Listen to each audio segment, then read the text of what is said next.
नमस्ते दोस्तों। आज हम आए हैं कुंवारी माता के दरबार पे। आज है नवरात्रि का तीसरा दिन और आज हम आए हैं माता जी के दर्शन करने, माता जी के दरबार में।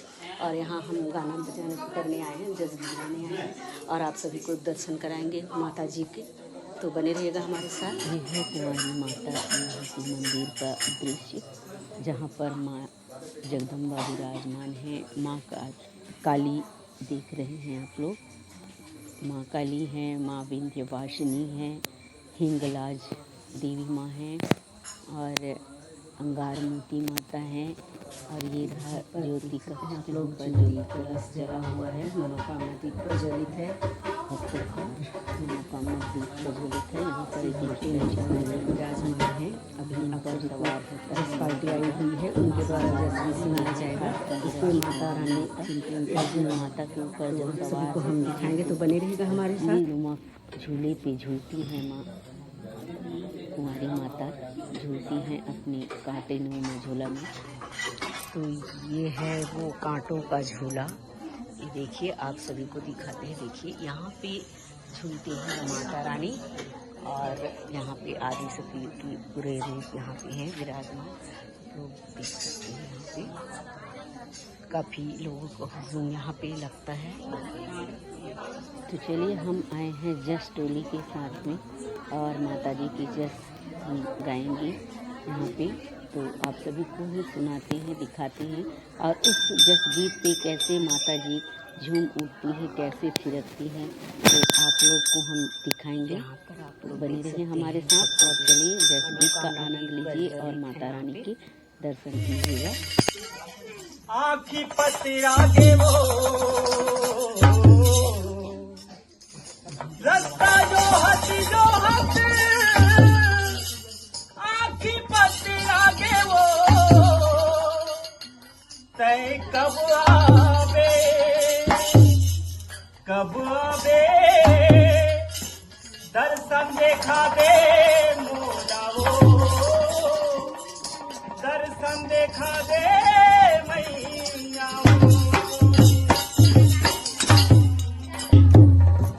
बोलिए अंगार मोती दाई की, बोलिए काली मैया की, बोलिए दुर्गा मैया की, बोलिए जोता वाली मैया की। धोआ धोआ चाऊर हर हर निमुआ नेवता नेवत पठाए। धोआ धोआ चाऊर हर हर निमुआ नेवता नेवत पठाए।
तो यहाँ पर माता रानी के ऊपर हिंगलाज देवी सवार हुई है। तो चलिएगा उनका जस चलेगा, जिससे माता रानी यहाँ पे जस गीत की धुन पे झूम उठेंगी।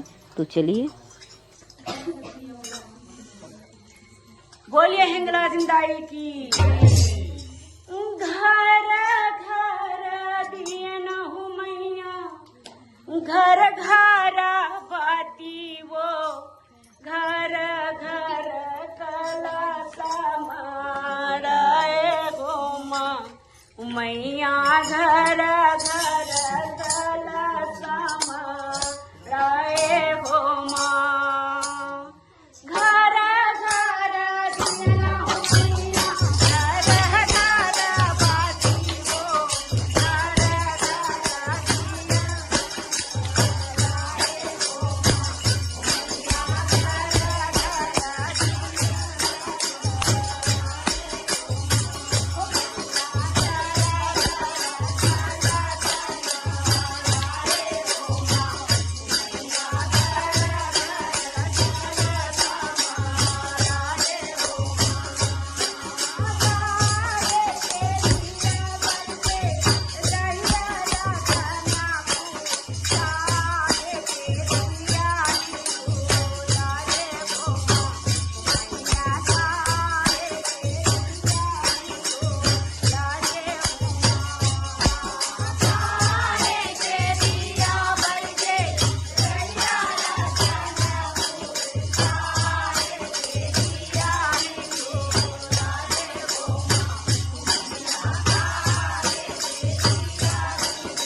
कुहू कुहू बोले ना मोर माया के दरबार कोयलिया कुहू कुहू बोले ना कोयलिया कुहू कुहू बोले ना माया के दरबार कोयलिया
तो भक्तों यहाँ पर माता रानी के ऊपर मंदिर वाली माता माँ कल्याणी विराजमान हुई है। तो चलिए जस गीत वाले मंडली वाले हमारे साथी लोग कौन सा भजन गाते हैं सुनते हैं माता के लिए। चलिए हमारे साथ।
तो भक्तों, अभी हम आप सभी को माता कुंवारी माता के दर्शन कराए और जसगीत के माध्यम से माता रानी के दर्शन कराए। थिरक उठी माता रानी, और जब माता रानी सवार होती है तो आप सभी को पहले ही बताए थे कि कील नुमा कांटा के झूले पे झूलती है सवार होके माता रानी, और उस पे खूब मचल मचल के झूलती हैं, नाचती हैं। तो हम वो कांटों का झूला भी दिखाते हैं, चलिएगा हमारे साथ, हम दिखाते हैं कांटों का झूला। और फिर हम अगले दिन आप सबके लिए फिर से लेके आएंगे। तो ये है वो कांटों का झूला जिस पे माता रानी सवार होकर झूलती है। देख सकते हैं आप कितना नुकीला ये कील लगा हुआ है, ऊपर से सूच मतलब एकदम नुकीला है ऊपर से, जिस पे बैठ के माता रानी झूलती हैं। और इससे पहले उनके पिताजी को आया था देवी, तो वो झूली हैं, आप सभी देखे हैं। हम माता जी के को भी, माता जी भी झूलती हैं, वो भी दिखाएंगे। और आशा करेंगे कि हम आप सभी को आप सभी को दर्शन कराएंगे माता रानी के। कोशिश करेंगे कि रोज़ हम यहाँ की वीडियो कवर कर सकें, जो आप सभी को दिखा सकें। और रात को लगभग 10 बजने वाले हैं, तो हमको जाना भी है। तो चलिए गाइस, आज की वीडियो में इतना ही। जय माता दी, जय कुंवारी माता।